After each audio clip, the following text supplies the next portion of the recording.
Kasabay po ng pagdiriwang po ng World Family Doctor Day noong Mayo 19, inilahad po ng lokal na pamahalaan ng Mapandan ang mga planong proyekto para sa pagpapalawak ng pasilidad ng Bucas Center sa Barangay Torres.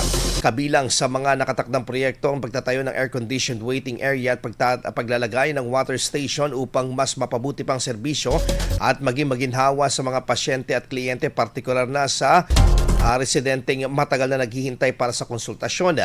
Inaasahan ding makatutulong ang mga planong pasilidad upang maging mas maayos at epesyente ang pagtanggap at pag-aasikaso sa mga pasyente ng Bucas Center.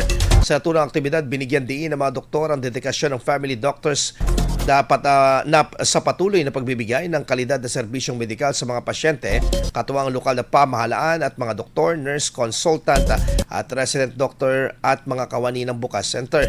Kaugnay nito, bahagi ng programa ng sinagawang medical information drive at libreng konsultasyon para sa mga dumalo sa nasabing aktibidad.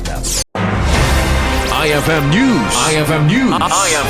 IFM News.